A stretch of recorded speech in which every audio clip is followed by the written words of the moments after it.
Welcome to தனாஸ் kitchen. இன்னைக்கு நம்ம பார்க்க போகிறது குஜராத்தி ஸ்பெஷல் பத்ரான்னு ஒரு ரெசிபி தான் பார்க்க போகிறோம். இந்த பத்ரா ரெசிபி பண்ணுறதுக்கு நமக்கு சேப்பங்கிழங்கு கீரை வேணும். இந்த சேப்பங்கிழங்கு கீரை நம்ம எப்படி வீட்டிலேயே வளர்க்கலாம் அப்படிங்கிறத நம்ம ஒரு குட்டி வீடியோ பார்த்துடலாம். அதுக்கப்புறம் இந்த பத்ரா ரெசிபி எப்படி பண்ணுங்கிறத நான் உங்களுக்கு காமிக்கிறேன். இந்த சேப்பங்கிழங்கு கீரை வளர்க்குறதுக்கு நம்ம நார்மலாக காய்கறி கடையில் கிடைக்கிற சேப்பங்கிழங்கு இருக்கு இல்லையா, அதை வாங்கிட்டு வந்து இந்த பேக்லேருந்து பிரிக்காமல் அப்படியே இந்த பேக்கோட ஒரு டார்க் ஸ்பேஸில் போட்டுட்டோம்னா 2 வாரத்தில் மெதுவாக அந்த குருத்து வர ஆரம்பிக்கும்.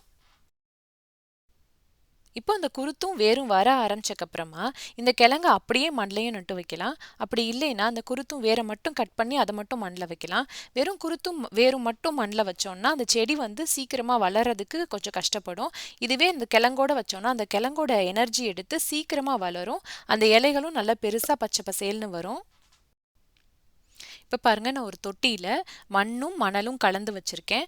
மண் 3/4 வாசியும் மணல் 1/4 வாசியும் சேர்த்து கலந்துக்கிட்டா போதும். இதோட உங்களுக்கு வேணும்னா உரம் அதில் சேர்த்துக்கலாம். ஆனால் சேப்பங்கிழங்கு வளர்க்குறதுக்கு எந்த உரமும் தேவையில்லை. நான் நார்மலாக கிடைக்கிற மண்ணும் மணலும் மட்டும்தான் அதில் கலந்து வச்சுருக்கேன். அதில் ஒரு 4 ஹோல் போட்டு வச்சுருக்கேன். அதில் சேப்பங்கிழங்க நம்ம நேராக வச்சிடலாம். இந்த கிழங்கும் வேரும் உள்ளே போகிற அளவுக்கு நம்ம ஆழமாக வச்சா போதும். மேலே குருத்து கொஞ்சமாக தெரிஞ்சுக்கிட்டு இருந்தாலே போதும். இதை வச்சு நல்லா மண்ணை வச்சு மூடி வச்சிடலாம். இப்போ இந்த தொட்டியை நல்ல வெயில் வர இடத்துல வச்சுட்டு இந்த தொட்டி நிறைய தண்ணி ஊற்றி 4-5 நாள் அப்படியே தண்ணி விடாமல் ஊற்றிட்டே வந்தோம்னா 1 வாரத்தில் நல்லா நம்ம அந்த குருத்து வளர ஆரம்பிச்சிரும். நல்லா பச்சை பசேல்னு இலை வர ஆரம்பிச்சிரும். இப்போ பாருங்கள், அந்த சேப்பங்கிழங்கு வச்சு எனக்கு ஒரு 4-5 நாள்லேயே மெதுவாக அந்த குருத்து வளர ஆரம்பிச்சிருச்சு. இவ்வளோ பெரிய செடி நமக்கு கிடைக்கிறதுக்கு கிட்டத்தட்ட எனக்கு 1 மாதம் எடுத்துச்சு. இப்போ இந்த செடியில் இருந்து ஒரு 5-6 கீரை நான் எடுத்திருக்கேன். நம்ம அந்த பத்ரா டிஷ் பண்ணுறதுக்கு ஒரு மீடியம் சைஸ் அளவுக்கு இலை ஓரளவுக்கு கொழுந்தா இருக்கிற மாதிரி இலைகளாக எடுத்திருக்கேன். இந்த இலைகளை இப்படி ஓரளவுக்கு தண்டு இருக்கிற மாதிரி எடுத்து இதை ஒரு புளி தண்ணி கரைச்சி வச்சிருக்கிற ஒரு சட்டியில் போட்டு நான் அதை வச்சிட போகிறேன்.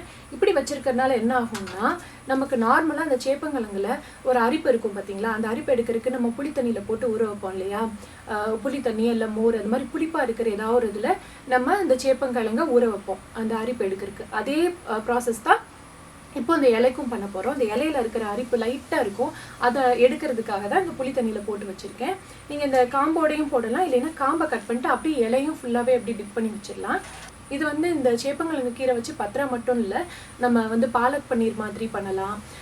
தென் கீரை கூட்டு, கீரை பொரியல் கூட்டு இந்த மாதிரி எல்லாம் பண்ணலாம். ஸோ நம்ம நார்மலாக கீரை எல்லா கீரையும் எப்படி யூஸ் பண்ணுவோமோ அதே மாதிரி இதையும் யூஸ் பண்ணலாம். எல்லா கீரைகள் போலவும் இதுலேயும் நல்ல ஆன்டி ஆக்சிடென்ட்ஸ் இருக்குது, விட்டமின் அண்ட் கால்சியம் நிறையா இருக்குது. ஸோ இது நிறைய நம்ம சவுத் இண்டியன் சைடு நம்ம யூஸ் பண்ணாமல் இருந்திருப்போம். பட் நார்த் இண்டியன் சைடு எப்படின்னா, சவுத் இண்டியன் சைடில் பருப்பு வடை எந்த அளவுக்கு ரொம்ப ஃபேமஸோ அது அளவுக்கு இந்த பத்ராவும் ரொம்ப ஃபேமஸ். இந்த ரெசிபி ரொம்ப நல்லாயிருக்கும். வீட்டில் நீங்கள் ஒரு தடவை செஞ்சு பாருங்கள், அதை அடிக்கடி செய்வீங்க. சரி வாங்க பத்ரா எப்படி பண்ணுறதுங்கிறத பார்க்கலாம். நம்ம இந்த ரெசிபி செய்கிறதுக்கு ஆரம்பிக்கிறதுக்கு முன்னாடி நான் என்ன பண்ண போகிறேன்னா, இப்போ இந்த காம்பெல்லாம் கட் பண்ணிவிட்டு அந்த இலைகள்லாம் நல்லா புளி தண்ணியில் ஊற வச்சுக்க போகிறேன்.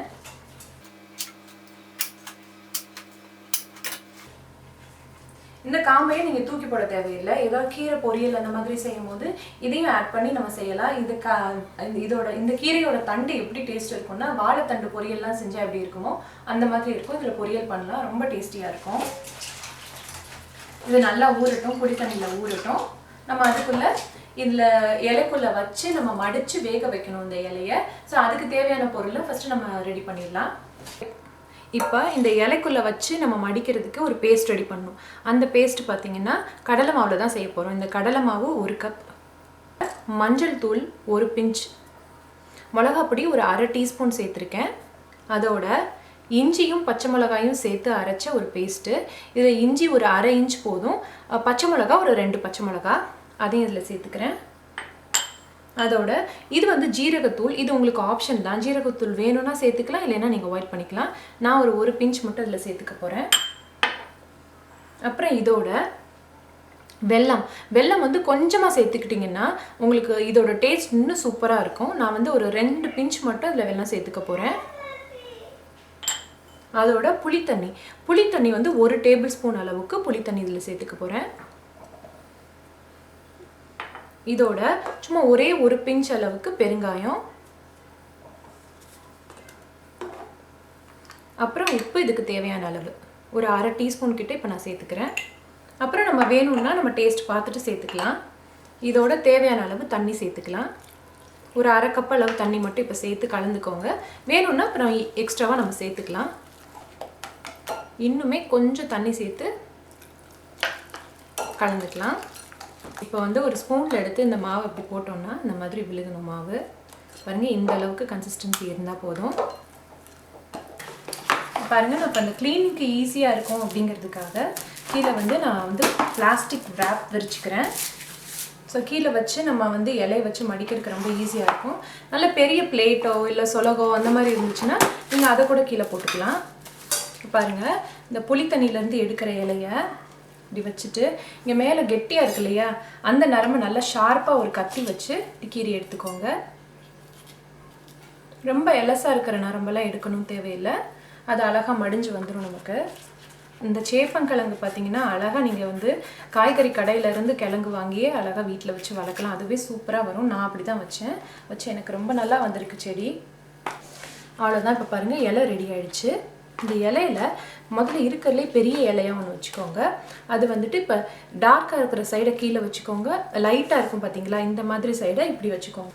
வச்சுட்டு இதுக்கு பெருசாக ஒன்றும் டூல் தேவையில்லை. நீங்கள் அப்படியே ஸ்பூனில் எடுத்து அப்படியே இதில் வந்து தேய்ச்சி விட்டிங்கனாலே போதும். முதல்ல பெருசாக இருக்கிற இலை வச்சுட்டிங்கன்னா அடுத்தடுத்து உங்களுக்கு மடிக்கிறப்ப இது வந்து கரெக்டாக க்ளோஸ் பண்ணுறதுக்கு ஈஸியாக இருக்கும். ரொம்ப திக்காக வைக்க வேண்டாம். நல்லா ஒரு தின்ன ஒரு பேஸ்ட் வச்சிங்கனாலே போதும். நீங்கள் உள்ளே அந்த பேஸ்ட் வைக்கிறதுக்கு முன்னாடி இந்த பேஸ்ட்டில் உப்பு காரம்லாம் உங்களுக்கு போதுமான அளவு இருக்கான்னு சொல்லி பார்த்துட்டு அதுக்கப்புறமா அதில் பேஸ்ட்டில் பண்ணுங்கள். ஏன்னா இதுக்கப்புறம் நம்ம இதை தாளிக்க தான் போகிறோம். அதை வந்து வேக வச்சக்கப்புறம் கட் பண்ணி தாளிக்க தான் போகிறோம். ஒரு லேயர் போட்டாச்சு. இதுக்கு மேலே இந்த இலை அடுத்த இலை வைக்கிறது இருக்குது பார்த்தீங்களா, அதுவும் இதே இந்த மேலே பேலாக இருக்கிற சைடு வைக்கணும். இந்த டார்க்காக இருக்கிற சைடு கீழே போகணும். இப்போ என்ன பண்ண போகிறோம்னா இந்த இப்போ முடிகிற இலை முடிகிற சைடு இருக்குது பார்த்தீங்களா, அந்த இலை முடிகிற சைடை இப்படி நம்மளை ஃபேஸ் பண்ணி வைக்கணும். வச்சுட்டு இதுக்கு மேலே ஒரு கோட்டிங் கொடுத்துடலாம். பாருங்கள், இப்போ அடுத்து வைக்கிறது பார்த்தீங்கன்னா இப்படி அந்த பக்கமாக ஃபேஸ் பண்ணி வைக்கணும். ஸோ ஒன்று அப்படியே ஆப்போசிட்டாக ஆல்டர்னேட்டிவாக வரணும்.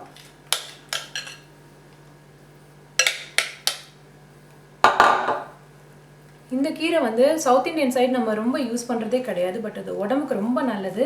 இது கட்டாயம் நீங்கள் வீட்டில் செஞ்சு பாருங்கள்.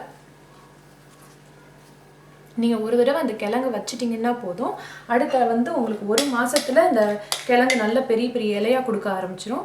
அப்புறம் நமக்கு அது விடவே விடாது. அந்த கிழங்கு ஃபுல்லாக கீழே ஃபார்ம் ஆகிற வரைக்கும் இலை நமக்கு மாற்றி மாற்றி வந்துகிட்டே இருக்கும். அவ்வளோதான். நம்ம கலந்து வச்சுக்கிற எல்லா பேஸ்ட்டும் இதில் போட்டாச்சு. எல்லாம் போட்டக்கப்புறமாவும் கொஞ்சோண்டு இந்த ஒட்டிகிட்டு இருக்குள்ளே இந்த பேஸ்ட் எல்லாத்தையும் அப்படியே இதில் போட்டுறாதீங்க. ஏன்னா கடைசியில் வந்துட்டு எல்லா ஓரங்களையும் ஒட்டுறதுக்கு நம்ம அந்த மாவு தான் யூஸ் பண்ண போகிறோம். இப்போ வந்து எப்படி மடிக்க போகிறோம்னு பார்த்தீங்கன்னா இந்த ஓரமாக நுனியாக முடிஞ்சிருக்குல்ல அந்த இடத்த ஃப்ரீயாக விட்டுட்டு இங்கேருந்து ரோல் பண்ண ஆரம்பிக்கணும். நல்லா டைட்டாக எவ்வளோ டைட்டாக முடியுமோ அவ்வளோ டைட்டாக ரோல் பண்ணிடணும். ஸோ நமக்கு இந்த ரோல் பண்ணுறதப்போ வந்து நமக்கு ரொம்ப ஈஸியாக இருக்கிறது என்னென்னு பார்த்தீங்கன்னா இந்த கீழே பிளாஸ்டிக் ராப் போட்டிங்கன்னா ரொம்பவே ஈஸியாக இருக்கும். ஏன்னா அதையும் வச்சு நம்ம டைட்டாக இன்னும் ரோல் பண்ணலாம். அவ்வளோதான். இப்போ என்ன பண்ண போகிறோம்னு பார்த்தீங்கன்னா இந்த எக்ஸ்ட்ராவாக வர்ற மாவு இருக்குது பார்த்தீங்களா, அதை வச்சு நல்லா அந்த ஓரங்கள்லாம் ஒட்டி விட்டுறணும். ஸோ அந்த இலை பிரிஞ்சு வந்துடாமல் வேக வைக்கும் போது பிரிஞ்சு வந்துடாமல் இருக்கிற இந்த மாவெல்லாம் இருக்குது பார்த்தீங்களா, இதெல்லாம் வச்சு நல்லா அந்த ஓரங்களை ஒட்டி விட்டுருங்க. நல்லா டைட்டாக நம்ம ரோல் பண்ணியாச்சு. இப்போ இந்த பத்ரா நம்ம வேக வச்சு எடுத்துடலாம். இப்போ பாருங்கள், இப்போ நம்ம ரெடி பண்ணி வச்சுருக்க இந்த பத்ராவை ஒரு அகலமான பாத்திரம் இல்லைன்னா இட்லி சட்டியில் வச்சு 20லேருந்து 25 நிமிஷம் வரைக்கும் நல்லா வேக விட்டு எடுத்துடலாம். இப்போ அது நம்ம வெந்துருச்சான்னு ஒரு தடவை செக் பண்ணிக்கலாம். அதுக்கு நான் வந்து ஒரு குச்சி வச்சு லைட்டாக குத்தி பார்க்க போகிறேன். இது எடுக்கும் போது ஃபுல்லாக க்ளீனாக வந்துச்சுன்னா குச்சி உள்ளே ஃபுல்லாக வெந்துருச்சுன்னு அர்த்தம். இல்லை ஒட்டி இருந்துச்சுன்னா நம்ம கொஞ்சம் நேரம் வேக வைக்கலாம். ஃபுல்லாக நல்லா அழகாக வெந்துருச்சுன்னு பாருங்கள், கொஞ்சம் கூட மாவு ஒட்டல. ஸோ இப்போ இதை ஆஃப் பண்ணிவிட்டு அப்படியே இது மூடி போட்டு ஒரு 10 நிமிஷம் ஆற விட்டுடலாம். இப்போது வேக வச்சு ஆற வச்சு இந்த பத்ராவை கட் பண்ணி எடுத்துக்கலாம். நல்லா ஒரு 1/2 இன்ச் சைஸாக கட் பண்ணி எடுத்துக்கலாம்.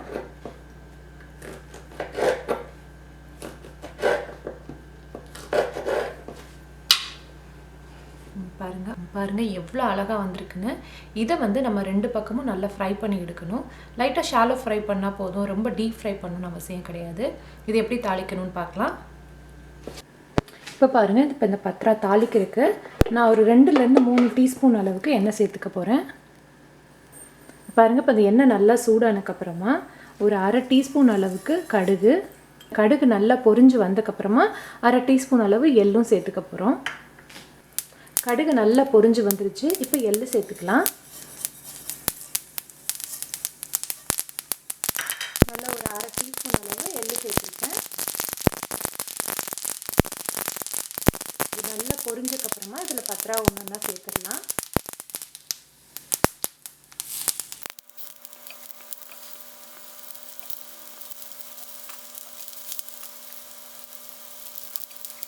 இப்போ அந்த பத்ராவை அந்த தாளிப்பில் சேர்த்து 1 நிமிஷம் ஒரு பக்கம் வேகட்டும். ஒரு பக்கம் நல்லா கிறிஸ்பி ஆயிரும். அதுக்கப்புறமா இன்னொரு பக்கம் மாற்றி போடலாம்.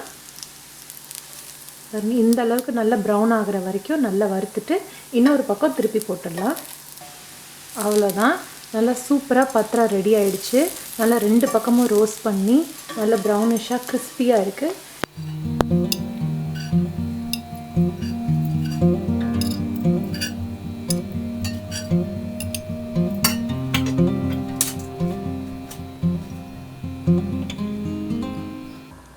எல்லாம் நம்ம நல்லா வறுத்து எடுத்துட்டு அதுக்கு மேலே கொஞ்சமாக தேங்காய் துருவலும் கொஞ்சம் கொத்தமல்லியும் தூவி பரிமாறலாம். சேப்பங்கிழங்கு கீரை வச்சு இதே மாதிரி பத்ரா நீங்களும் செஞ்சு பாருங்க. செஞ்சு பார்த்துட்டு உங்களுக்கு எப்படி வந்ததுன்னு எனக்கு கமெண்ட்ஸில் சொல்லுங்கள். தேங்க்ஸ் ஃபார் வாட்சிங்.